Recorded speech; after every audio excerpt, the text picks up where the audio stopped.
The city is burning when the lights go out, flames licking glass towers while a bruised violet tear opens in the sky, and every phone in the borough dies like a throat cleared of lies.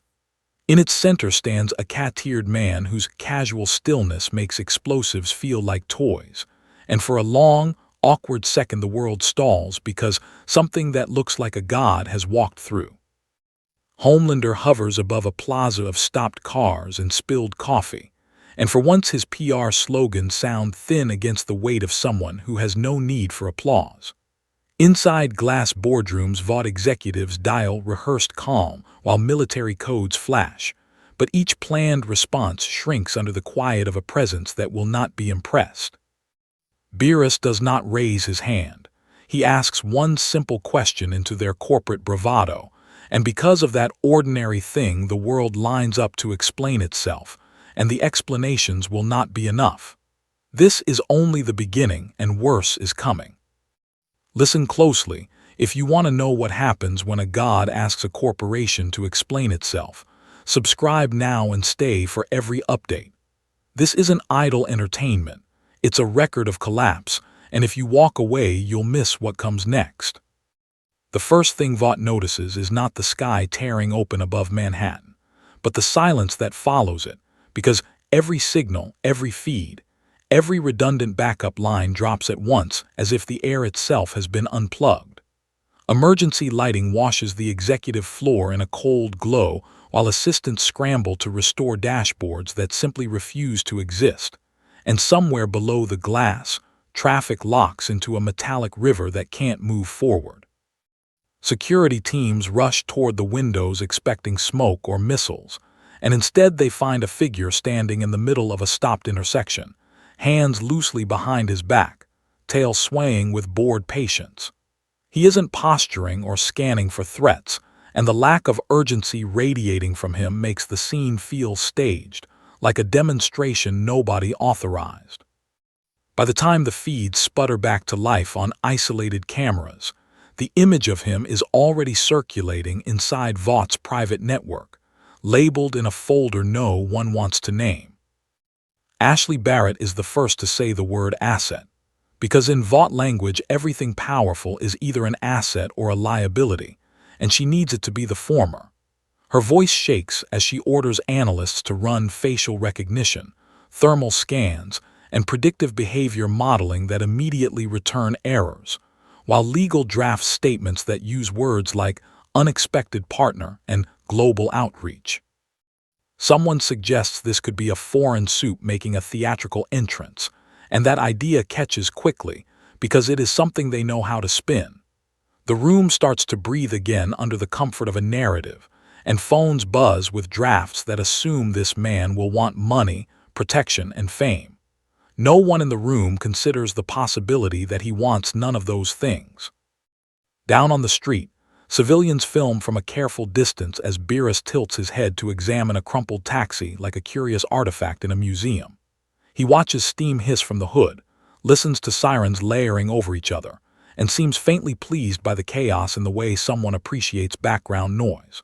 When a police drone edges closer to scan him, it simply disintegrates without a flash or sound, leaving a small circle of drifting ash that confuses everyone watching the replay. Beerus doesn't look at it when it happens. He's busy studying a billboard of the seven smiling down at the city with manufactured confidence. His eyes linger there longer than anywhere else, as if the advertisement itself has answered a question he hasn't asked yet. Homelander arrives not with speed but with ceremony, descending slowly enough for cameras to catch the angle of his jaw and the reassuring set of his shoulders. He lands 30 feet from Beerus and offers a smile that has diffused riots and sold billions in merchandise, projecting calm ownership of the situation.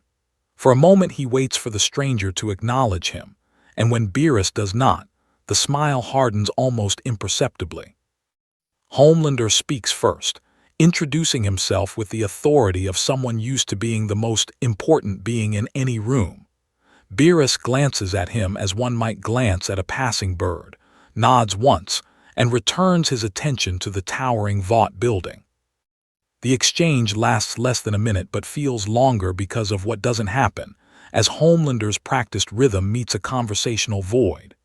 Beerus asks him, in a voice so casual it barely carries over the sirens, whether he works for the people in that building with his face on it. Homelander laughs lightly and says he works for the people, for the country, for everyone, and the answer sounds polished enough to have been rehearsed in mirrors. Beerus listens without interrupting, eyes half-lidded, and then asks why the people in the building sell people like him. Homelander opens his mouth to respond and realizes he does not understand the question well enough to lie convincingly. Inside Vought Tower, the executive floor goes very still as live audio from street mics filters through, each word translated into a problem they do not have a template for. The PR team drafts responses faster than they can be approved, but none of them account for a conversation where the other party does not care about reputation or leverage. Legal whispers about liability, while analytics predict public sentiment curves that make no sense because the data assumes a normal crisis. Someone suggests sending Maeve or A-Train to create a distraction, and the idea dies when security footage shows the drone turning to dust. For the first time, Vought considers the possibility that this is not a negotiation. Beerus finally looks directly at Homelander, and the shift in attention feels like a spotlight snapping on in a dark theater. He asks where the people who made him are, not accusingly but with genuine curiosity, as if trying to locate the source of a peculiar smell. Homelander replies that he was born this way, that he is a natural miracle, and Beerus studies him with an expression that suggests he has heard children tell similar stories. A faint hum builds in the air that no instrument can measure, and nearby car windows crack without being touched. Homelander feels it in his bones before he understands it, a quiet warning that this conversation is being graded. Ashley makes the decision to invite the stranger inside, because Vaught's power has always come from controlling the room where conversations happen. She orders the lobby cleared and the elevators locked to executive access, instructing staff to treat him like a visiting head of state. The invitation is broadcast through speakers outside, carefully worded to sound respectful without admitting fear. Beerus listens to the message with mild interest and asks Homelander if he would prefer to continue talking outside or accompany him upstairs. Homelander hesitates for a fraction too long, and in that hesitation he realizes he is no longer setting the terms. They enter the building without resistance, Beerus walking at an unhurried pace while Homelander follows half a step behind, unsure when the order of movement reversed. Security guards flatten themselves against walls as they pass, eyes fixed forward as if acknowledging the moment might make it real. The elevator ride is silent except for the soft hum of machinery and the distant wail of sirens outside, and Beerus studies his reflection in the mirrored panels like a tourist. When the doors open onto the executive floor, he steps out first, tail flicking lazily, and glances around at the polished surfaces with mild approval. It is the kind of place built to impress gods, and for the first time Vought realizes they have built it for the wrong kind. Ashley greets him with a smile stretched so tight it borders on painful, launching into a welcome speech that mentions partnership, innovation, and global protection. Beerus listens politely, nodding at intervals that encourage her to continue digging the hole she does not see. When she finishes, he asks a single question that no one in the room anticipated. What is compound V? The term lands like a dropped plate, and several executives instinctively look at each other instead of at him. Beerus notices this, and his ears twitch slightly in interest. Ashley begins to explain it as a medical breakthrough, a way to create heroes who keep the world safe, and the words sound rehearsed even to her own ears. Beerus asks if the people who receive it agree to become what they become, and the hesitation before the answer is long enough to change the temperature of the room.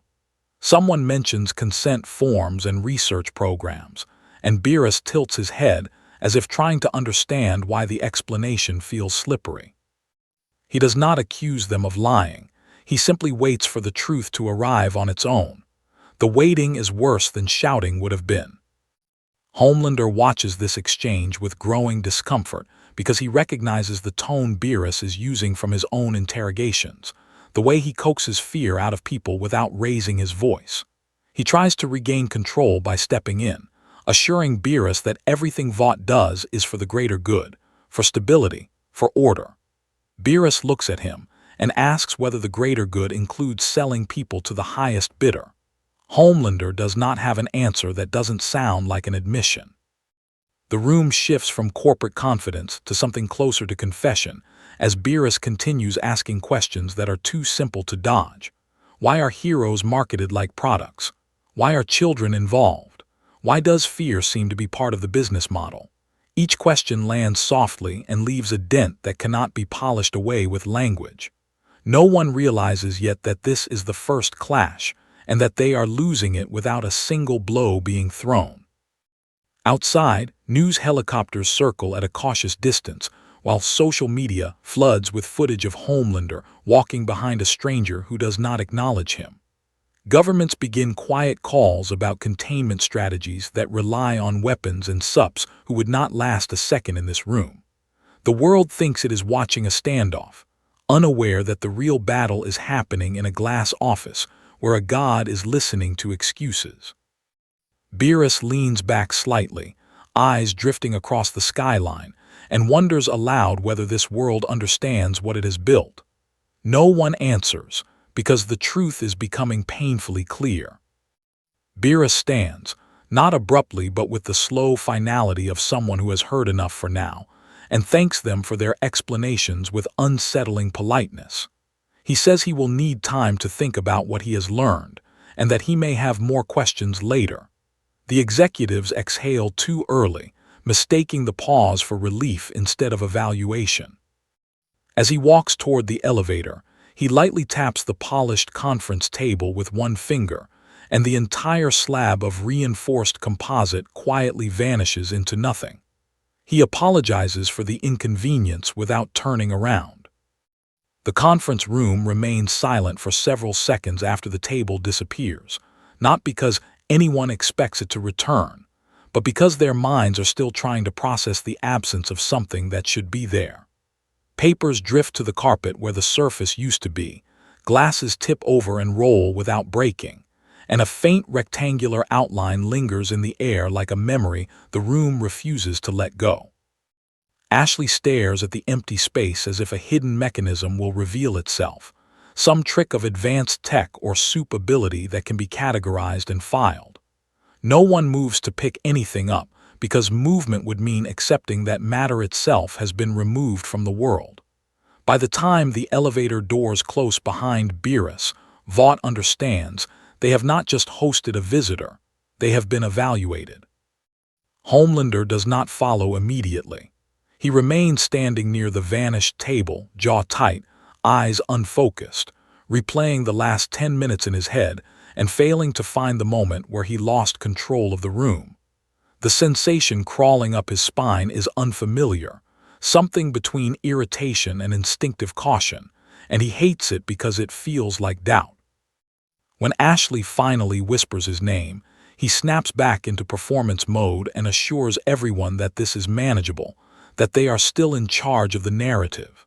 His voice is steady, but there is a faint tremor under it that no one in the room has ever heard before.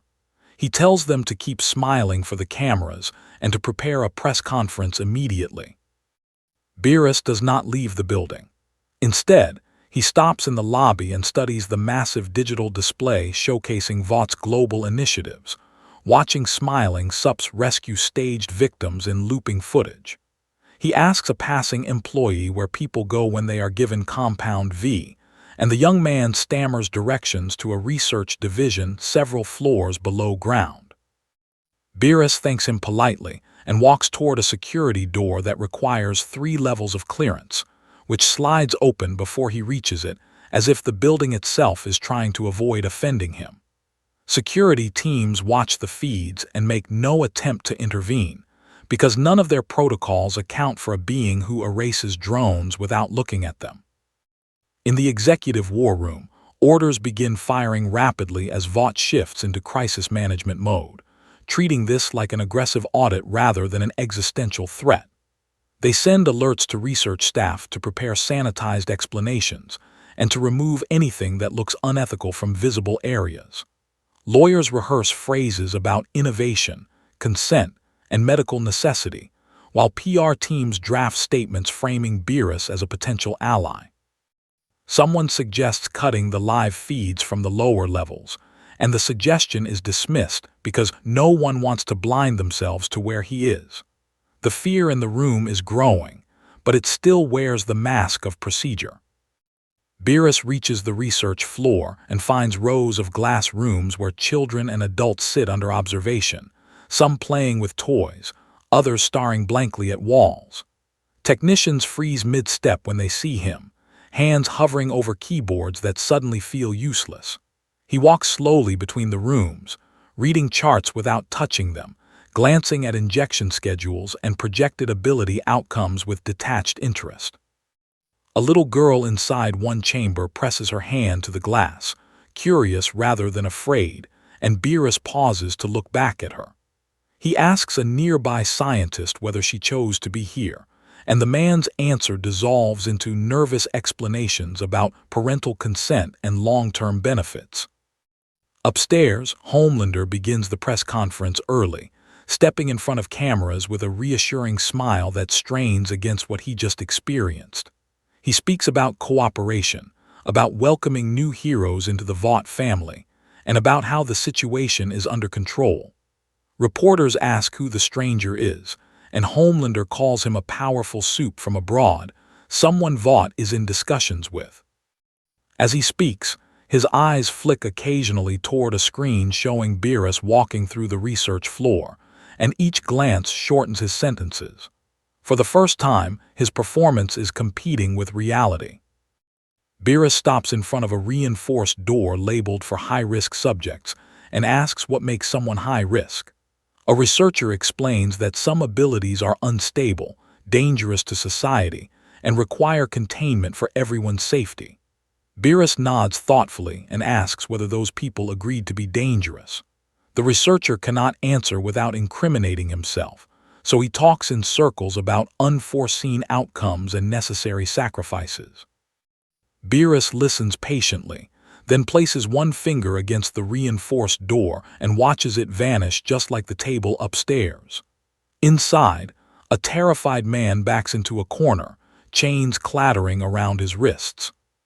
Security alarms finally blare throughout the facility, not because Beerus is being aggressive, but because systems cannot process a door that no longer exists. Guards rush toward the corridor and stop when they see the empty frame, unsure whether to aim their weapons or drop them. Beerus turns to the captive man and asks why he is here, and the man shouts that he didn't want this, that he never asked for powers, that Vought made him into something they couldn't control. The words echo down the sterile hallway and into cameras broadcasting live to executives who suddenly wish those feeds were cut. Beerus glances back at the researchers, and no one can meet his eyes. The demonstration is not loud or violent. It is simply undeniable. Beerus erases the chains around the man's wrists without touching them and tells him he is free to leave. The man runs past stunned guards who do not attempt to stop him because their orders have been swallowed by confusion. Beerus watches him go with mild interest, then asks the nearest scientist how many others are here against their will. No one answers, and the silence feels heavier than any explosion. Homelander cuts the press conference short when his earpiece fills with overlapping reports from below ground, each one worse than the last. He excuses himself with a tight smile and rockets back into the building, landing hard enough to crack marble tiles in the lobby. Employees scatter as he storms toward the research elevators, anger rising to cover the fear he refuses to name. He tells himself this is an invasion of Vought property, a challenge to his authority, something he can confront physically if needed. But the closer he gets to Beerus, the more that plan feels childish. When Homelander reaches the corridor, he sees Beerus standing calmly among panicked staff and blinking alarms, looking as out of place as a tourist in a hospital. For a moment, they simply look at each other across the flashing lights, and Homelander realizes this is not a rescue mission. It is a test he is failing.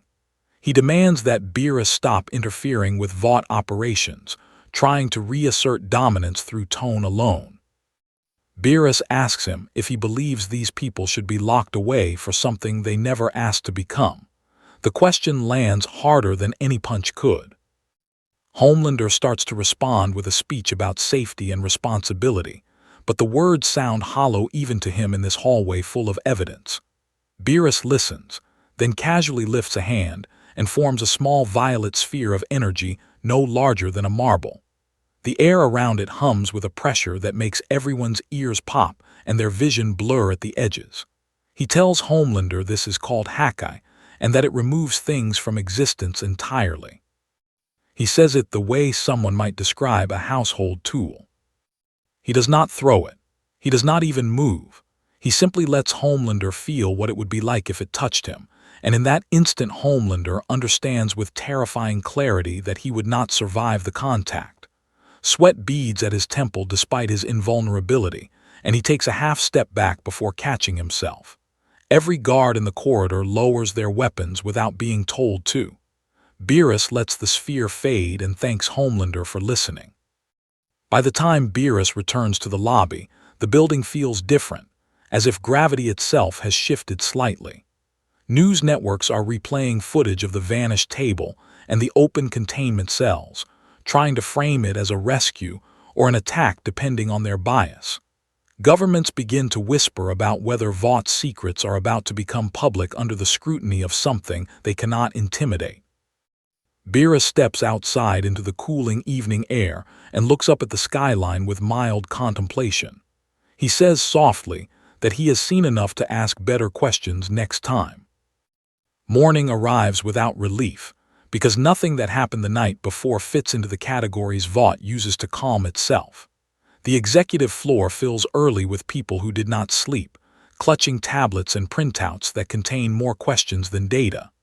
Every news network in the country is running loops of the vanished conference table and the open containment cells, carefully avoiding words like miracle or God while implying both. Stock tickers stutter as investors try to decide whether this is a threat to Vought or an opportunity to rebrand. Ashley stands at the head of the table that no longer exists, staring at the empty carpet where it should be, and feels as though the room itself is accusing her of not having an answer. Lawyers speak first, because they always do, outlining damage control strategies that rely on controlling language before reality catches up. They propose framing Beerus as an independent investigator Vought invited to ensure ethical compliance, turning last night into a demonstration of transparency rather than exposure. PR teams build messaging around cooperation, humanitarian reform, and a new era of accountability that sounds convincing on paper. Someone suggests announcing an internal review of Compound V practices, and the suggestion is accepted because it creates the appearance of movement.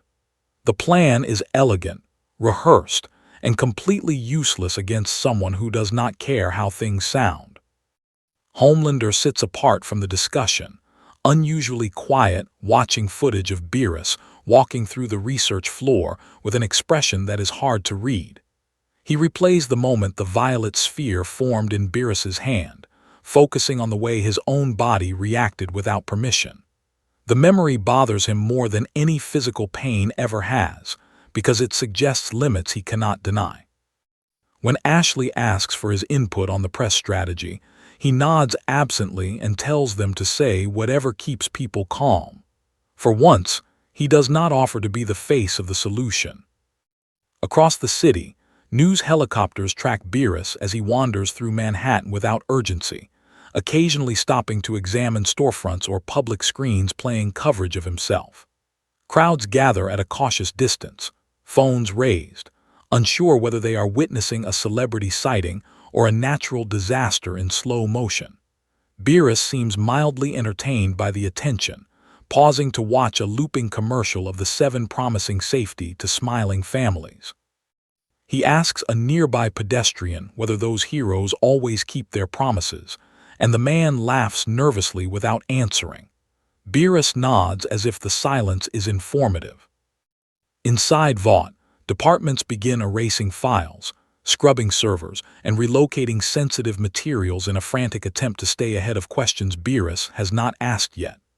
Entire folders on unauthorized Compound V trials disappear into encrypted archives, and employees are instructed to refer all inquiries to legal. The building hums with quiet panic disguised as productivity, everyone moving quickly without knowing what direction is safe. Ashley receives a report that several former test subjects released the night before have already spoken to the media, telling stories Vought cannot discredit fast enough. She orders crisis teams to reach out with settlements, but it feels like trying to mop up a flood with paper towels. Beerus eventually stops outside Vought Tower again, looking up at the glass facade with an expression of thoughtful disappointment. He has not been invited back inside, and he does not request entry. He simply waits. The act of waiting is what unnerves everyone watching because it implies patience rather than confusion. After several minutes, Ashley makes the decision to send a delegation down to meet him rather than risk appearing evasive. She goes herself, flanked by 2 executives and a security detail that feels ceremonial at best. When Ashley greets him on the sidewalk, she launches into an update about reforms already underway, speaking quickly as if speed can outrun scrutiny. She mentions internal audits, humanitarian reviews, and new consent policies that will ensure ethical use of Compound V going forward. Beerus listens politely, hands clasped behind his back, eyes drifting occasionally to passing traffic. When she finishes, he asks how long these practices have been happening. Ashley hesitates just long enough for the answer to betray her. He asks why change only begins when he arrives. The question is simple, almost gentle, and it drains the color from Ashley's face faster than any accusation could. She begins explaining market pressures, global threats, and the need to stay competitive in a dangerous world, but the words sound small in the open air. Beerus tilts his head slightly, as if trying to see the logic from her angle and failing. He asks whether fear is part of their business plan, and no one with her can bring themselves to speak. Homelander watches this exchange from an upper window, feeling the same helplessness he felt in the corridor below ground. He realizes that Beerus is not interrogating them like an enemy. He is studying them like a failed experiment. The realization unsettles him more than any threat because it strips away the familiar rules of dominance and submission. He considers flying down to interrupt, to reassert control of the narrative, but something stops him. For the first time in his life, Homelander is unsure whether his presence would help or make things worse. News coverage shifts tone as commentators begin asking why Vought appears to be answering to this stranger, instead of the other way around. Analysts speculate about whether Beerus represents a new level of power that renders Supes obsolete, and the idea spreads faster than Vought can counter it. Social media fills with comparisons between Homelander's staged rescues and Beerus's effortless erasure of solid matter, and public confidence begins to wobble. Governments quietly reach out to Vought asking for clarity they cannot provide. The panic is no longer contained within glass walls. Beerus thanks Ashley for the update and says he would like to see where Compound V is made, not where it is administered. The request lands like a dropped weight because it moves the focus from symptoms to source. Ashley tries to suggest a later tour after preparations can be made, but Beerus smiles faintly and says he prefers things as they are. Within minutes, arrangements are forced into motion to transport him to a production facility Vought has never shown to outsiders. The corporate machine scrambles to stay ahead of a god who refuses to move quickly. As the convoy leaves the city, executives make frantic calls ahead to sanitize the site, removing anything that looks like exploitation or failure. Workers are told to stick to approved scripts if questioned, and supervisors rehearse answers about safety and progress. The facility, usually a place of quiet industrial routine, transforms into a stage set for an audience of one. Beerus watches the landscape pass by through the window with mild curiosity, occasionally asking what certain buildings are used for. No one in the vehicle dares to lie, but the truth feels increasingly dangerous. By the time they arrive, the panic inside Vought has matured into something deeper than fear. It has become the realization that they are being measured against a standard they never considered. Beerus steps out of the vehicle and looks at the sprawling facility where Compound V is synthesized, his expression unreadable. He says softly that this is closer to what he wanted to understand. The executives exchange nervous glances, aware that whatever happens next will not be solved with press releases. The Compound V production facility sits miles from the nearest town, a low sprawl of reinforced buildings surrounded by fences that suggest secrecy more than security. Trucks move in careful loops between loading bays, while workers in sterile uniforms pass through airlocks with the bored precision of routine. When Beerus steps onto the pavement, the entire rhythm of the place falters, as if the machinery itself senses that its purpose is about to be questioned. Supervisors line up to greet him with rehearsed explanations about safety standards and medical breakthroughs, their smiles brittle under the weight of his quiet attention. Beerus nods politely and asks to see where the substance begins, not where it is packaged. Inside, the air smells faintly chemical and too clean to be natural, humming with filtration systems that never rest. Massive glass cylinders hold swirling blue liquid under constant monitoring, each one labeled with batch numbers and projected distribution schedules. Beerus walks between them at an unhurried pace, reading labels without touching anything, occasionally glancing at technicians who suddenly feel very visible. He asks what happens if a batch fails, and a supervisor explains disposal protocols with careful vagueness. Beerus listens, then asks where the failed batches go, and the man points toward a secured wing at the far end of the floor. In Vought Tower, Ashley watches the live feed from the facility with her hands clasped so tightly her knuckles pale. Every question Beerus asks feels like a spotlight moving closer to something she hoped would stay in shadow.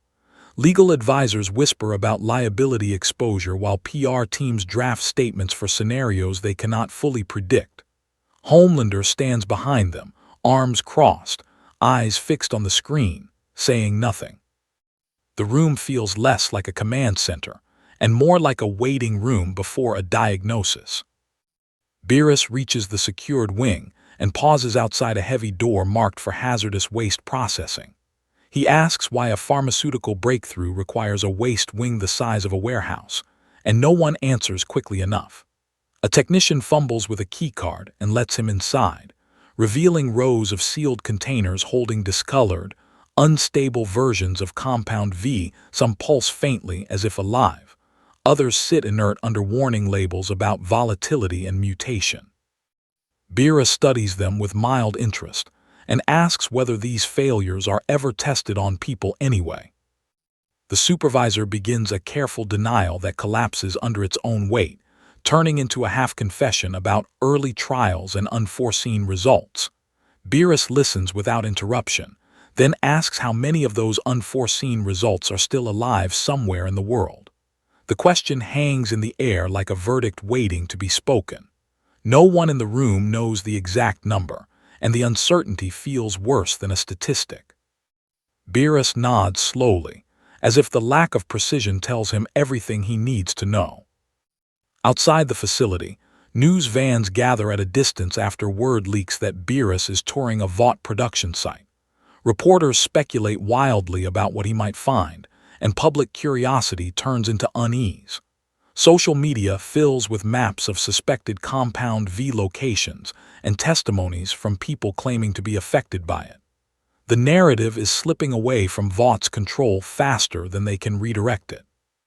For the first time, the company looks less like a protector and more like a manufacturer of something people never fully understood.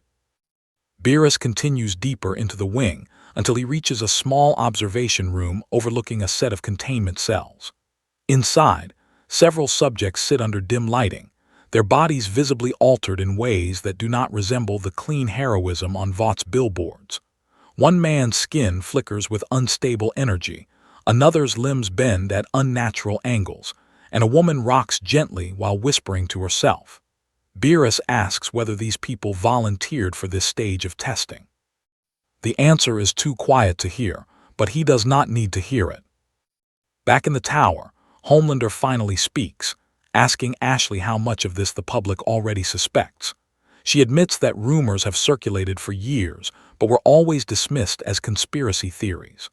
Homelander watches the screen as Beerus studies the containment cells and realizes that rumors no longer matter when the truth is being witnessed in real time. He feels an unfamiliar resentment toward Vought for putting him in a position where he has no defense. For the first time, he wonders whether being the face of the company is a liability rather than a privilege. Beerus turns away from the observation window and asks to see the disposal process for failed subjects. The request sends a ripple of alarm through the staff, because it touches the one area they hope to avoid entirely. A supervisor tries to redirect him toward more presentable parts of the facility, but Beerus gently repeats the request with a tone that leaves no room for negotiation. They lead him down a narrow corridor to a chamber where industrial equipment hums with ominous purpose. The air here is colder, and the walls are thicker. Inside the chamber, Beerus finds a system designed to eliminate biological waste with clinical efficiency, and he understands immediately that the definition of waste here is flexible. He asks how often it is used, and the answer comes in the form of a logbook too heavy with entries to be comforting. Beerus flips through a few pages, scanning dates and numbers with a neutral expression. He asks whether the people listed there had names before they became entries. No one answers. The demonstration this time is even quieter than before. Beerus places the logbook back on its stand and lightly taps the edge of the disposal machine with one finger. The massive structure vanishes without noise, leaving only empty space and drifting dust where it stood. Workers stare at the absence in stunned silence, unsure whether to feel relieved or terrified. Beerus apologizes for the inconvenience and says he dislikes machines built for that purpose. Across the country, the footage of the vanished equipment spreads faster than any statement Vought can issue. Commentators struggle to explain what they are seeing without sounding like they are describing magic. Public trust fractures further as people connect dots that were never meant to be visible. Governments begin asking whether Vaught's oversight has been sufficient, and the questions carry real weight now. The corporate panic that began as internal anxiety is becoming a global reckoning. Beerus steps outside the facility again and looks over the complex with a thoughtful expression. He says he understands Compound V much better now, and that understanding does not seem to please him. The executives accompanying him exchange worried glances, aware that every answer they provided has only deepened his concern. He thanks them for their cooperation with unsettling sincerity. Then he asks where Vaught's headquarters for public relations is located, because he would like to speak to the people who explain all of this to the world. By the time Beerus returns toward New York, the world is no longer waiting to see what happens next. It is already reacting to what has happened. News coverage has shifted from curiosity to alarm, with commentators openly questioning whether Vaught's empire was built on practices no one wanted to examine too closely. Government briefings that were once routine updates turn into emergency sessions where officials ask whether they ever truly understood the scale of Compound V distribution. Markets dip not because of financial data, but because confidence in the idea of controlled superhumans begins to erode. For the first time, the public is not looking at Supes with admiration, but with suspicion. Inside Vought Tower, the executive floor feels smaller than it did the day before, as if the walls have inched inward under pressure. Ashley fields calls from senators, defense officials, and foreign agencies, all asking versions of the same question. How much of what Beerus saw is true? Legal teams scramble to construct responses that admit nothing while denying nothing, a delicate dance that grows harder with each leaked clip. Employees whisper in hallways about whether they should start looking for new jobs, sensing the ground shifting beneath a company that once felt immovable. The panic has matured into a quiet dread that no memo can soothe. Homelander watches the news feeds from a private lounge, seeing his own image juxtaposed with footage of Beerus walking through containment wings and production floors. The contrast is uncomfortable because it frames him as part of a system that now looks deeply flawed. Commentators begin asking why the most powerful hero in the world never questioned how others like him were made. The question needles him because he realizes he never cared enough to ask. For the first time, his reflection on the screen feels like an accusation. Beerus travels back without urgency, sitting calmly in the vehicle provided for him as Vought executives whisper nervously around him. He looks out the window at passing towns and highways, occasionally asking what certain buildings are used for and listening to explanations with mild interest. When he asks how many facilities like the one they visited exist worldwide, the answer comes hesitantly, and he nods as if confirming a suspicion. He does not express anger or disappointment. He simply absorbs the information. The quiet evaluation is far more unsettling than any outburst would be. Across the Atlantic, European governments hold emergency summits discussing whether their own relationships with Vought should be reevaluated. Intelligence agencies compare notes about unexplained incidents that might now be linked to failed Compound V experiments. In Asia, defense ministries debate whether Supes are still viable strategic assets if someone like Beerus can nullify them effortlessly.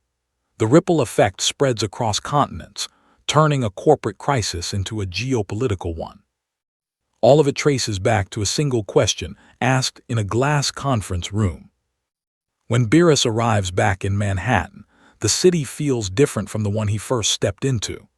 Crowds still gather to watch him, but the tone has shifted from awe to wary curiosity, as if people are waiting to see what judgment he will pass. He walks through Times Square and pauses to watch a giant screen replay footage of himself erasing the disposal machine at the facility. Advertisements for the 7 cycle awkwardly between news segments, their bright optimism clashing with the gravity of recent events. Beerus studies the screen and asks aloud why heroes need advertisements. Vought's PR headquarters is a separate wing designed for crafting narratives before the public knows it needs them. When Beerus enters, staff members freeze at their desks, eyes darting between him and the screens filled with trending hashtags and crisis metrics. Ashley meets him there with a brittle smile and offers to show him how Vought communicates with the world. Beerus nods politely and asks to see how they explain Compound V to parents and children. The request sends a ripple of discomfort through the room. They show him polished videos about hope, empowerment, and safety, carefully edited to remove any mention of risk or coercion.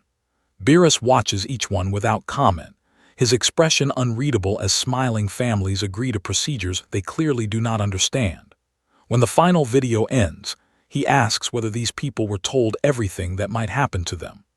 Ashley begins a practiced explanation about informed consent and necessary optimism, but the words feel thin in the quiet room. Beerus asks why optimism requires omission. Outside the building, protests begin forming for the first time. Small groups holding signs demanding transparency about Compound V. The demonstrations are peaceful but determined, fueled by the footage Beerus unintentionally exposed. News networks broadcast the gatherings live, framing them as a public demand for answers Vought has avoided for years. The situation is no longer something that can be contained with internal reviews and carefully worded statements. The world is starting to ask the same questions Beerus asked. Homelander watches the protests from above, hovering unseen in the clouds, unsure whether to feel anger at the crowd or at the company that put him in this position. He hears chants calling for accountability and feels a strange disconnect from the admiration he is used to receiving. For the first time, he understands what it is like to be associated with something people fear rather than celebrate. The realization unsettles him more than any physical threat. He finds himself wondering what Beerus thinks when he looks at him. Inside the PR wing, Beerus thanks Ashley for the demonstration and says he now understands how Vought speaks to the world. He tells her that words seem very important here, perhaps more important than actions. Ashley nods quickly, eager to agree with anything that sounds neutral. Beerus asks whether words can change what has already been done. No one in the room attempts to answer. As evening approaches, military aircraft begin circling at a higher altitude than before, part of contingency plans quietly activated by nervous governments. None of them approach close enough to be noticed by Beerus, but their presence underscores how seriously the situation is being taken. Defense officials debate scenarios that all end the same way. Nothing they possess can stop him if he decides to act. The realization spreads through command centers worldwide, settling like a weight one knows how to lift. Beerus steps back outside into the cooling air and looks up at the skyline once more, his expression thoughtful rather than angry. He says softly that he has seen how this world creates power, how it sells it, and how it explains it. He adds that he would like to see how the world defends it. The sentence is quiet, almost conversational, but it sends a chill through the executive standing nearby. The first containment meeting does not happen at Vought, but in a secure government facility where the walls are thick enough to make people feel safe from things they do not understand. Representatives from defense, intelligence, and homeland security sit around a polished table covered in folders labeled with Beerus's image, each one thicker than the last. Satellite footage, thermal readings, and eyewitness accounts are spread out like pieces of a puzzle that refuses to form a picture. Every plan on the board assumes that overwhelming force can solve the problem, and every analyst in the room knows those plans are fantasies. The real discussion is not about how to stop Beerus, but about how to survive his judgment. Generals propose deploying elite Supes as a show of strength, hopping to demonstrate that humanity is not defenseless. Intelligence officers counter that the footage from the research facility suggests Supes are part of the problem Beerus is examining. Someone suggests evacuating key cities as a precaution, and the idea is quietly shelved because it would cause panic on a scale worse than the threat itself. The room cycles through options that all end in the same uncomfortable silence. They are trying to plan for a conversation, not a battle. Back at Vought, Ashley is looped into these discussions through encrypted calls that only deepen her anxiety. She listens as officials ask whether Beerus has expressed hostility, and she struggles to explain that he has expressed something far more dangerous: disappointment. Lawyers advise her to keep cooperating fully, to avoid giving him any reason to escalate. PR teams prepare statements about collaboration with authorities, framing Vought as part of the solution rather than the subject of scrutiny. The corporate instinct to manage perception continues, even as reality slips further out of reach. Beerus spends the morning walking through Central Park, observing joggers, children, and street performers with mild curiosity. He pauses to watch a group of kids playing superhero, arguing over who gets to be Homelander and who has to pretend to be a villain. Beerus listens to their playful shouting and asks one of the parents whether heroes are always this important here. The parent laughs nervously and says they help people feel safe. Beerus nods, as if considering whether safety built on illusion is still safety. Homelander watches him from a distance, perched atop a skyscraper with his arms folded, wrestling with an emotion he refuses to name. He knows he should approach, reassert some form of presence, but the memory of the Hakai sphere lingers in his mind like a warning sign. Instead, he listens to chatter from Vaught's internal channels about government containment talks and feels irritation rising. He has always been the ultimate deterrent, the final solution to any threat, and now people are discussing plans that do not include him. The exclusion feels like an insult he cannot confront. In the government facility, a new idea surfaces. Invite Beerus to a formal meeting, frame it as diplomatic engagement rather than containment.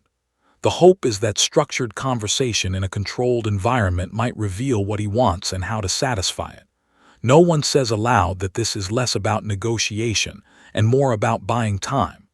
Messages are sent through Vought requesting that Beerus be informed of the invitation. The tone is respectful, careful not to imply authority. Ashley finds Beerus near a fountain and relays the invitation with cautious politeness, explaining that world leaders would like to speak with him. Beerus listens and asks whether they are the ones responsible for Compound V. Ashley admits that they are not directly, but they have allowed it to exist. Beerus considers this and says he is willing to listen, as he is still trying to understand how responsibility is shared here. The answer is not reassuring, but it is not a refusal. As preparations for the meeting begin, military units quietly reposition around the city, not to attack but to observe and respond if something goes wrong. Surveillance networks track Beerus's movements constantly, feeding data into models that cannot predict his behavior. News of the upcoming diplomatic talk leaks quickly, and media outlets frame it as a historic encounter between humanity and an unknown power. Public fascination returns, tinged now with nervous anticipation. The world feels like it is waiting for a verdict. Beerus arrives at the government facility without escort, simply appearing at the entrance in a way cameras cannot fully explain. Security personnel stiffen but do not attempt to stop him, having been instructed to treat him as a guest at all costs. Inside, officials greet him with rehearsed courtesy, offering seats, refreshments, and carefully prepared statements about global safety and cooperation. Beerus declines the refreshments and sits quietly, hands resting in his lap, ready to listen. The room feels smaller than its architects intended. The officials speak about regulation, oversight, and the challenges of managing superhuman abilities in a dangerous world. They explain that Compound V was seen as a necessary response to threats both domestic and foreign, a way to maintain balance. Beerus listens without interrupting, his eyes drifting from one speaker to another as if weighing each word. When they finish, he asks whether creating unstable people and selling them is part of maintaining balance. The question lands with uncomfortable precision. An official begins explaining geopolitical realities and the need for deterrence, but the argument sounds fragile under Beerus's calm attention. He asks whether fear is the foundation of their stability, and no one answers immediately. The silence stretches long enough to become its own statement. Beerus nods slowly, as if confirming a pattern he has been observing since he arrived. Outside, news helicopters circle the facility, broadcasting speculation about what is being discussed inside. Social media buzzes with theories ranging from hopeful alliances to impending catastrophe. Vought monitors the coverage closely, ready to pivot messaging depending on the outcome. Ashley watches the live feeds with a sense that the company's fate is being decided in a room she cannot influence. Inside, Beerus stands after the conversation winds down, thanking the officials for their honesty with the same unsettling politeness he has shown everyone. He says he understands now how this world justifies what it has built, and that understanding is useful. He adds that he would like to see how the strongest heroes respond when they are not being marketed. The statement confuses the room because it sounds less like a request and more like a coming event. Vought does not announce the meeting, but word spreads anyway that Beerus has asked to see the seven together without cameras, scripts, or handlers. The request alone is enough to make the tower feel tense from the lobby to the executive floor, because the seven are used to being displayed, not examined. Conference rooms are prepared, and then rejected when Ashley realizes Beerus will not care about aesthetics, only honesty. In the end, they choose a plain training hall usually reserved for combat drills, stripped of branding and lighting effects. It is the first time the space has ever been used without an audience in mind. One by one, the members of the seven arrive with varying degrees of confusion and unease, each having heard a different version of who Beerus is. Queen Maeve leans against a wall with arms folded, watching the door as if expecting something unpleasant to walk through. A train paces restlessly, trying to joke about the situation and failing to make anyone laugh. The Deep stands off to the side, unusually quiet, sensing that charm will not be useful here. When Homelander enters last, the room instinctively straightens, but the usual sense of command he brings with him feels thinner than before.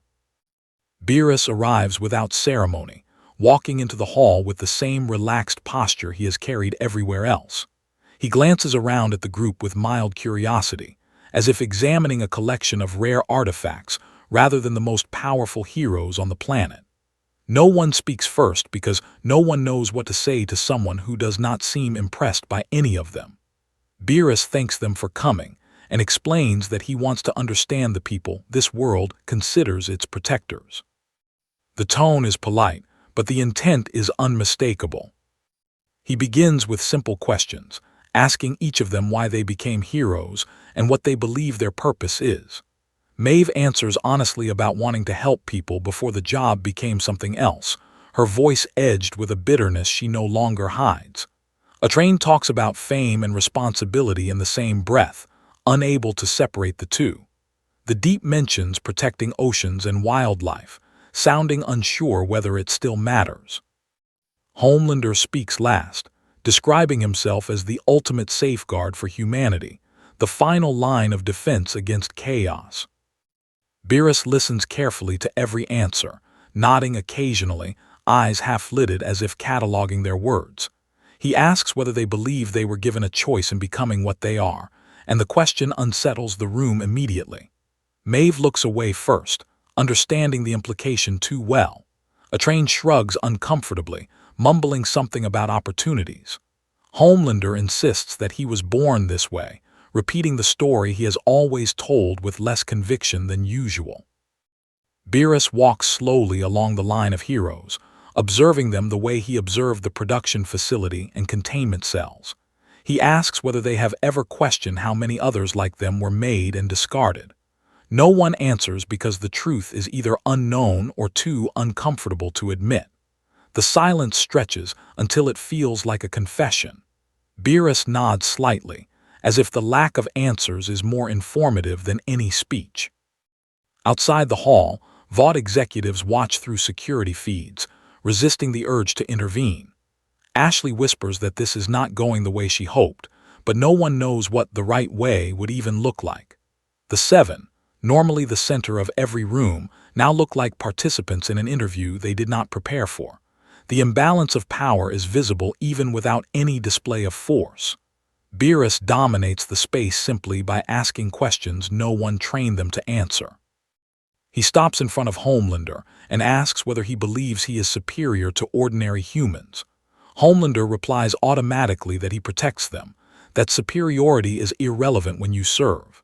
Beerus tilts his head and asks whether protecting people without respecting them is still protection. The question lands harder than any insult, and Homelander feels heat rising behind his eyes. For once, he cannot tell whether he is angry or embarrassed. To demonstrate a point, Beerus asks them to show him what they consider impressive. A train blurs across the hall and back in a fraction of a second. Maeve dents a reinforced column with a casual punch, and Homelander lifts a massive training weight overhead with ease. Beerus watches politely, as if observing a street performance, then gently taps the damaged column.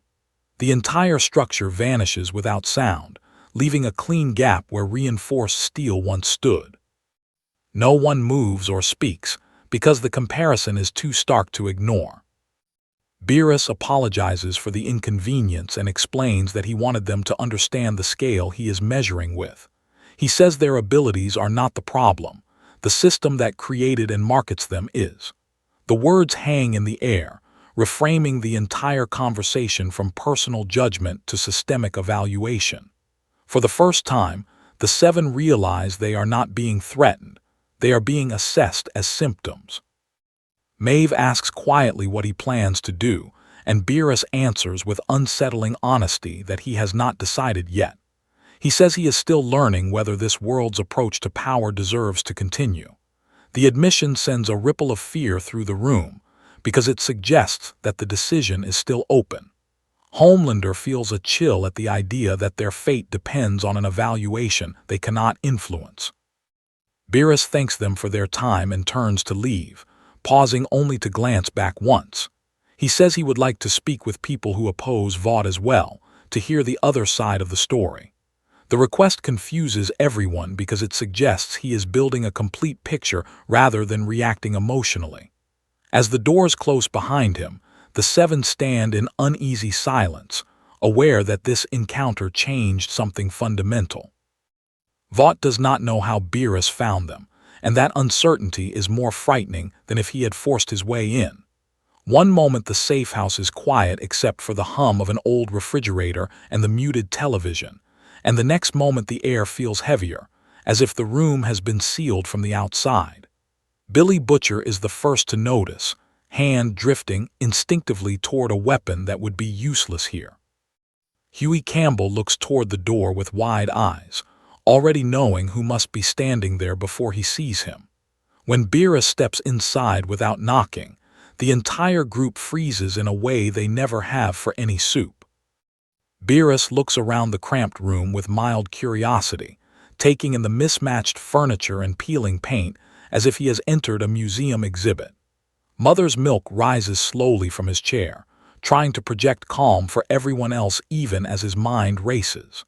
Frenchie mutters something under his breath in disbelief, while Kimiko Miyashiro shifts into a defensive stance without thinking. From the corner, Starlight watches Beerus with a mixture of fear and cautious hope, having seen enough of Vought to suspect why he is here. No one speaks because none of them know whether this is a rescue, a threat, or something else entirely. Beerus greets them politely and explains that he has already spoken with Vought, the Seven, and several government officials. He says he would now like to hear from people who do not benefit from the system that created Supes.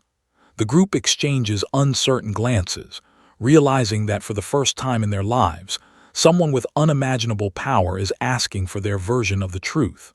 Butcher narrows his eyes and asks what happens if they don't give it. Beerus shrugs lightly and says he will simply form his opinion without it. That is enough to make Butcher talk.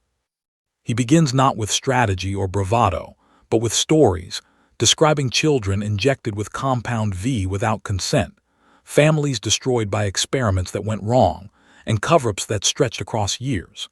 His voice carries a bitterness honed by experience, but Beerus listens without judgment, as if hearing a case presented in court. Huey adds his own story, hands trembling slightly as he describes how Supes have been used as products and weapons rather than protectors. Starlight speaks about what it felt like to be inside Vought and realize how much of it was performance. Each account adds weight to a picture Beerus has already begun to see.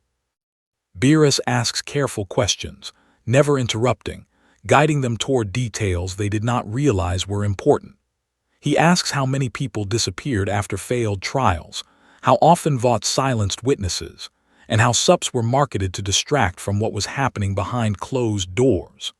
Mother's Milk answers with quiet precision, listing incidents and patterns like someone who has spent years memorizing evidence no one else cared about.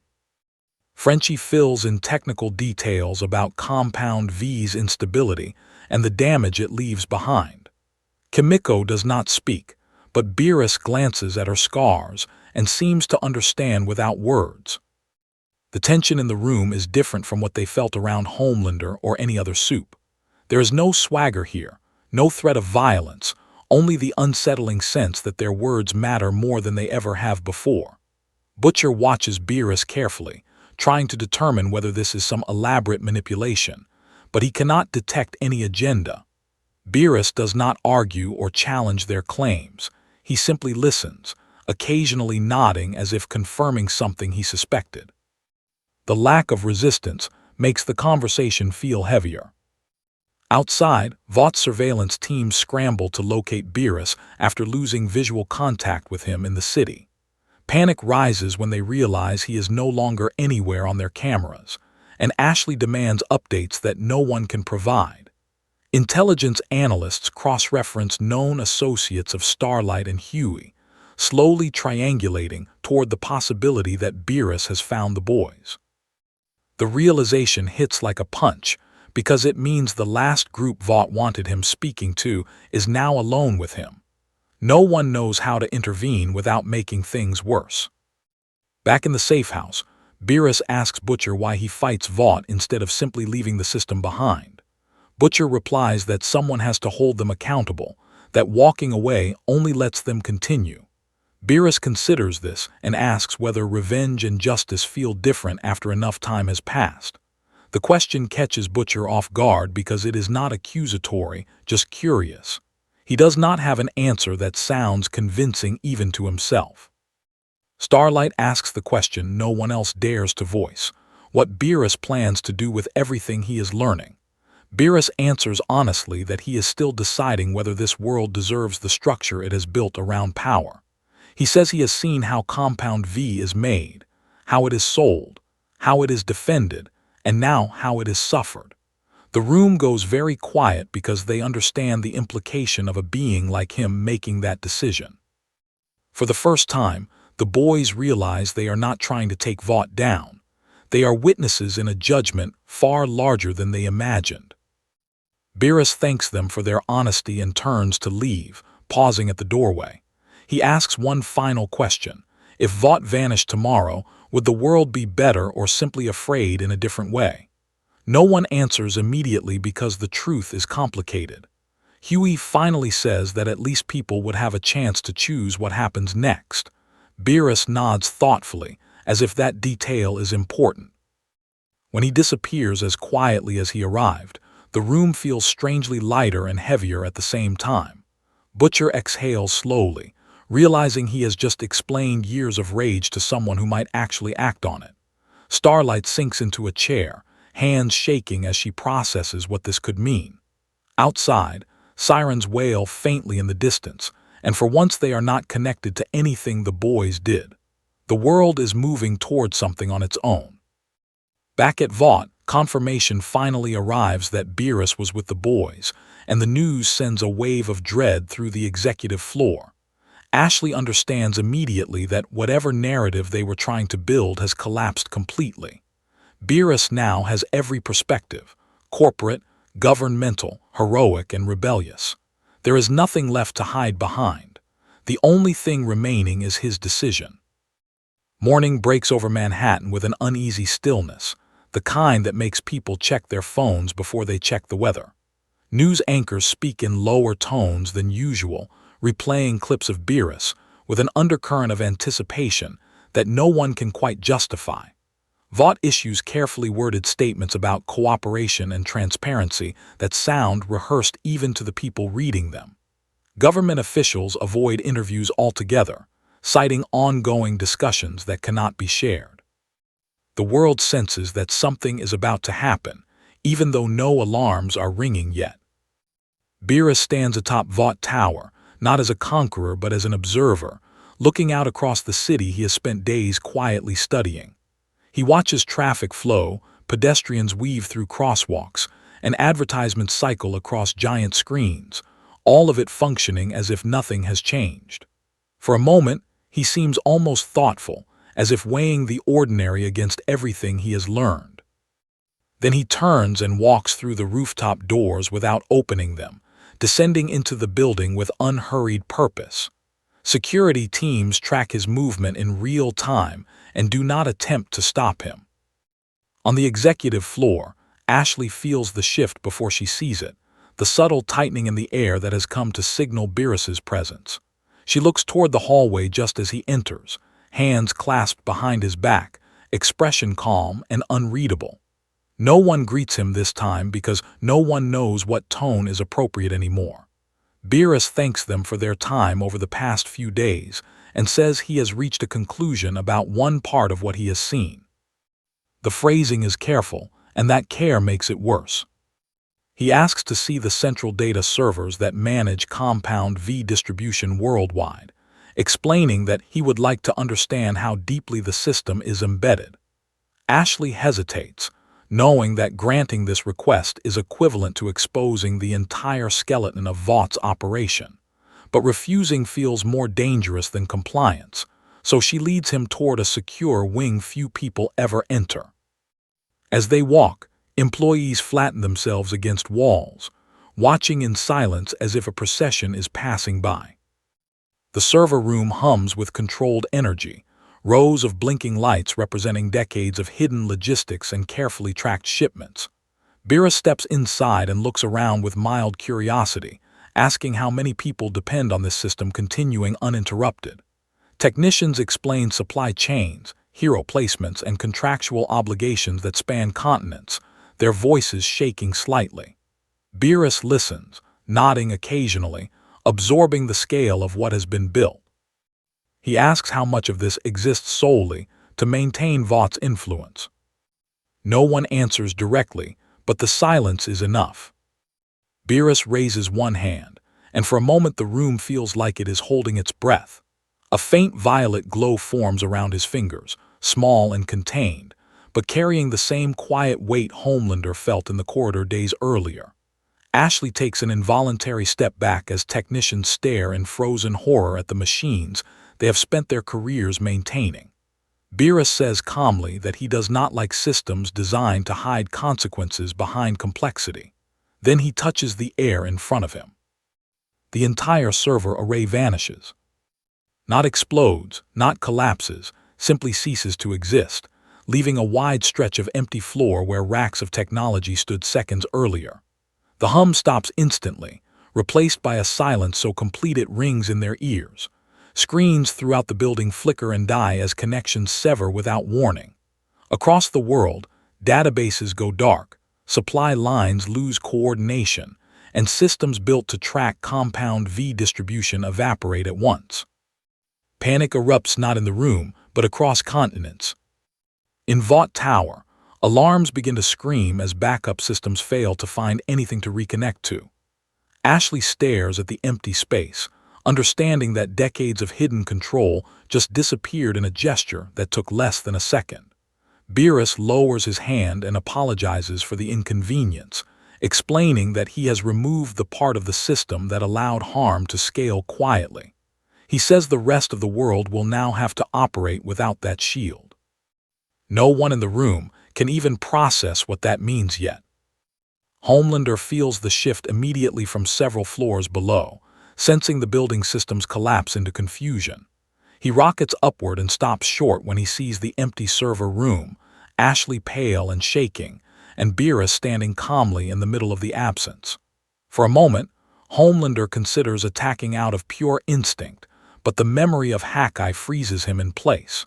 He demands to know what Beerus just did, his voice louder than it needs to be. Beerus replies that he simplified things.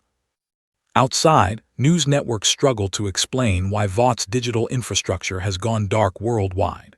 Reports flood in about communication breakdowns between Supes teams, canceled deployments, and lost data that no backup can restore. Governments scramble to figure out which of their own systems were tied into Vaught's network more deeply than they realized. The public watches in confusion as the illusion of seamless control fractures in real time. No one understands, yet, that this is only the beginning of the judgment. Beerus turns to Homelander and asks whether he still believes this structure was necessary for protection. Homelander has no answer that does not sound like an admission of complicity. He looks around at the empty space and realizes that Beerus did not attack a person or a building. He attacked the foundation of how Vought operated. The realization is deeply unsettling because it cannot be countered with strength. It is a kind of damage Homelander has no experience responding to. Beerus thanks Ashley again for her cooperation and walks toward the elevator, leaving behind a room full of people who feel as if gravity has changed. As the doors close, emergency lights cast long shadows across the bare floor where the servers once stood.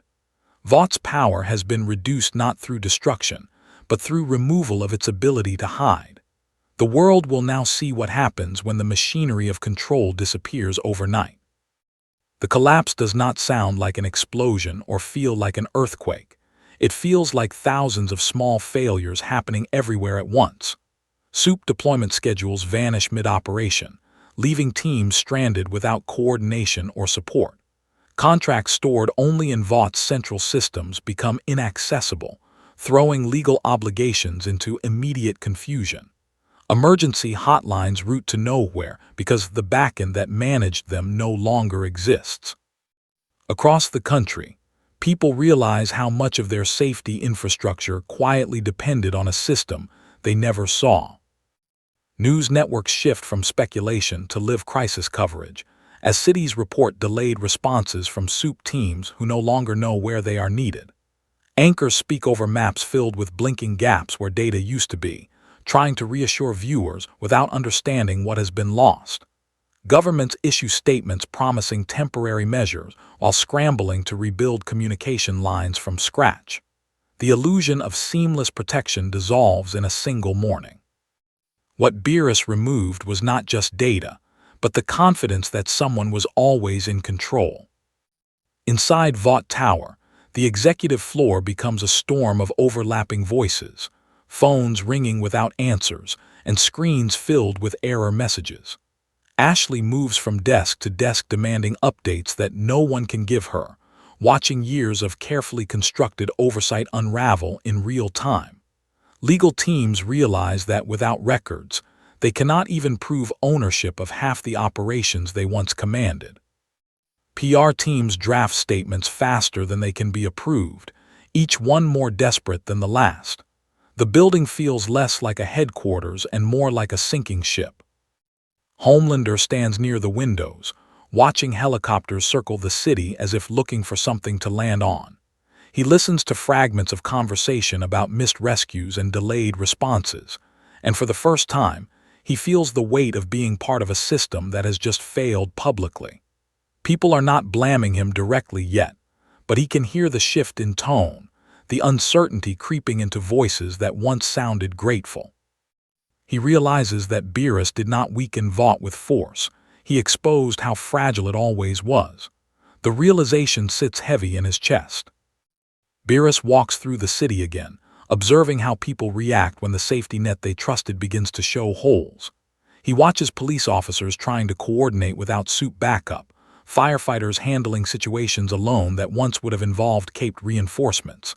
There is frustration, confusion, and fear, but also something else: people stepping into roles they had long outsourced. Beerus notes this quietly, as if adding another piece to his evaluation. He does not interfere, only observes. At a hospital, staff scramble to deal with a crisis that would normally trigger a Supes response within minutes. Nurses move faster, doctors improvise, and volunteers step in where they can, creating a chaotic but genuine effort to solve the problem. Beerus watches from a distance as ordinary people work without the expectation that someone extraordinary will arrive to fix everything. He asks a passerby whether this kind of situation happens often without heroes, and the man replies that it used to, before Vought became part of daily life. Beerus nods thoughtfully. Back at Vought, emergency meetings with government officials turn tense as accusations begin to surface. Some officials blame Vought for allowing their systems to become so centralized and opaque, while Vought blames the unprecedented action taken by Beerus. The arguments go in circles because no one can deny that the structure was deeply flawed. The more they talk, the clearer it becomes that the collapse is not temporary. It is revealing how dependent everyone had become. The panic is no longer about Beerus, but about what his action uncovered. Homelander finally leaves the tower and takes to the sky, flying aimlessly above the city while listening to emergency channels crackle with confusion. He hears requests for assistance that never reach the right ears and feels an urge to respond, to prove that he is still the ultimate solution. But he hesitates, realizing that showing up now would only highlight how much the system failed without him. The hesitation frustrates him because he does not know whether he is acting out of pride or genuine concern. For the first time, he is unsure what being a hero actually means. Beerus returns to Vought Tower in the evening as emergency lights cast long shadows through the halls. Ashley meets him with exhaustion written across her face, no longer trying to mask her fear with professionalism. She asks quietly whether this was necessary, her voice stripped of corporate polish. Beerus replies that systems built to hide harm must be removed before anything else can change. He says the world is now seeing what it relied on without knowing. Outside, protests grow larger, no longer just about transparency, but about restructuring how Supes are used and governed. People chant for accountability and reform, sensing an opportunity to reshape something that once felt untouchable. News commentators begin talking about a post-Vought world, a phrase that would have been unthinkable days earlier. Governments discuss emergency legislation to decentralize Supe oversight, scrambling to fill the vacuum left behind. The conversation is no longer about preserving the old structure, but about what replaces it. Beerus looks out over the city once more and remarks softly that collapse often reveals more truth than stability. He does not sound pleased or angry, just observant. Ashley realizes that this is not the end of his evaluation, only another step. The world is reacting, but Beerus is still deciding. The consequences do not arrive as a single disaster, but as a chain reaction that spreads too wide for anyone to contain. Without Vaught's coordination, Supe teams respond late to crises they once handled in minutes, and small incidents escalate into tragedies that flood the news cycle. Commentators begin asking whether reliance on heroes made ordinary systems weaker over time, a question that grows louder with each delayed rescue. Hospitals, police departments, and emergency services strain under pressure they have not faced alone in years. What Beerus removed was invisible control, and what replaces it is messy reality. Public frustration turns into anger as people demand to know why their safety depended on a corporate network that could vanish overnight. Protests swell into marches, and marches into occupations outside Vought buildings across the country. Signs call for the end of corporate ownership of Supes, for transparency, for accountability, for change that feels overdue. Politicians who once praised Vought now distance themselves, promising investigations and reforms that would have been politically impossible a week earlier. The world is not just reacting to collapse, it is rethinking the system that allowed it. Inside Vought Tower, employees begin quietly leaving, carrying boxes past security checkpoints that no longer feel authoritative. Ashley watches from her office window as the company she helped run starts to hollow out from within, not through violence but through loss of faith. Meetings are shorter, voices lower, and decisions feel irrelevant compared to the forces moving outside. She realizes that Beerus did not destroy Vought. He removed the illusion that it was indispensable. The cost of that realization is visible in every empty desk. Homelander feels the shift more personally than anyone else, sensing admiration turn into scrutiny wherever he goes. When he appears at a rescue scene to compensate for the chaos, people thank him but do not cheer the way they used to. Cameras follow him with a different tone, less celebratory and more questioning, as if wondering what he represents now. He performs his duties flawlessly, but the satisfaction is gone because he knows he is working against a narrative he did not choose. For the first time, he understands what it feels like to be part of the problem rather than the solution. Beerus observes all of this with the same calm patience he has maintained since he arrived. He walks through crowded streets where protesters chant about change, listening to words like justice and reform, repeated with urgency. He pauses outside a Vought branch office covered in graffiti demanding accountability, studying the raw emotion etched into the walls. He does not interfere, only watches, as if measuring whether this reaction is meaningful or temporary. The world is revealing itself without realizing it is being judged. One evening, Beerus returns to the rooftop of Vought Tower and looks out over the city as emergency sirens echo in the distance. Ashley joins him reluctantly, no longer pretending she has any control over what is happening. She asks quietly whether this is what he wanted, whether the unraveling is part of his decision. Beerus replies that he did not come here to cause suffering, only to remove what was hiding it. He says the cost of judgment is often paid by those who lived comfortably inside the system. Ashley admits that she never questioned the structure deeply because it worked for her, and the confession sounds more like exhaustion than guilt. Beerus listens and asks whether she believes the world will rebuild differently now. She hesitates before answering, unsure whether she is hopeful or afraid of the answer. The silence between them feels heavier than any accusation. For the first time, Ashley understands that this is not about punishment, but about exposure. Across the city, the seven operate without coordinated directives, each trying to define their role in a world that no longer revolves around Vaught's schedule. Maeve works quietly with local responders, avoiding cameras, rediscovering a version of heroism she almost forgot. A train runs messages and supplies between overwhelmed departments, using his speed for something that feels less performative. The Deep assists coastal rescue teams without publicity, unsure whether anyone is even watching. They are still heroes, but now without the framework that told them how to look while doing it. Homelander stands alone on a skyscraper, staring at the horizon as the sun sets, wrestling with thoughts he has never entertained before. He wonders whether being created without choice makes him less responsible for what he became. He thinks about Beerus's questions and realizes they have lodged in his mind like splinters he cannot remove. For the first time, he considers that strength without reflection might not be enough. The realization is deeply unsettling. Beerus senses the shift in the world's rhythm and understands that the evaluation is nearing its conclusion.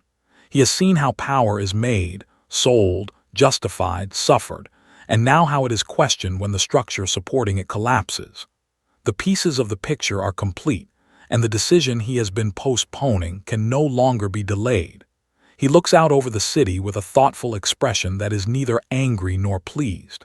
He simply understands. The final morning does not announce itself with thunder or alarms, but with a strange clarity in the air that makes the city feel unusually awake. News anchors speak in cautious tones about ongoing reforms, protests, and emergency measures that are slowly stabilizing into something new. Vought Tower stands quieter than it has in decades, its glass facade reflecting a skyline that no longer revolves around it. People move through the streets with a mixture of anxiety and determination, as if aware they are living through a turning point they will talk about for years. No one realizes that the true decision has not yet been revealed. Beerus stands once more on the rooftop, looking down at a world that has spent days reacting to what he removed. He watches emergency workers operate with renewed urgency, Supes helping without cameras, and citizens demanding accountability with voices that do not sound rehearsed. The city is messy, strained, and uncertain, but it is also more honest than when he arrived. He clasps his hands behind his back and closes his eyes for a long moment, as if reviewing everything he has seen. When he opens them, there is a quiet finality in his expression. Ashley joins him again, no longer expecting good news but needing to hear whatever comes next. She asks softly whether he has made his decision, her voice carrying none of the authority it once did. Beerus nods and tells her that he has concluded this world does not deserve to be erased. The relief that floods her face is immediate and overwhelming, but it fades when he continues speaking. He explains that while the world itself has value, the structure built around Compound V and corporate control does not. Below them, Homelander lands on the rooftop after sensing the shift in Beerus's demeanor, his posture tense with anticipation. He listens as Beerus calmly explains that power without accountability invites decay, and that this world allowed that decay to spread too far. Beerus says he will not destroy the planet, but he will remove the source that enabled the harm to scale so easily. The words settle over the rooftop like a verdict. Without raising his voice, Beerus lifts one hand and forms a larger sphere of violet Hakai energy than anyone has seen before, humming softly with restrained finality.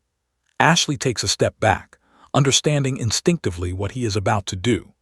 Homelander feels the same instinctive fear he felt in the corridor days earlier, multiplied by the scale of what he senses. Beerus turns slightly and directs the sphere downward through the building beneath them. There is no explosion. Instead, Vought Tower begins to vanish from the top down, floor by floor dissolving into nothing as if erased from a drawing.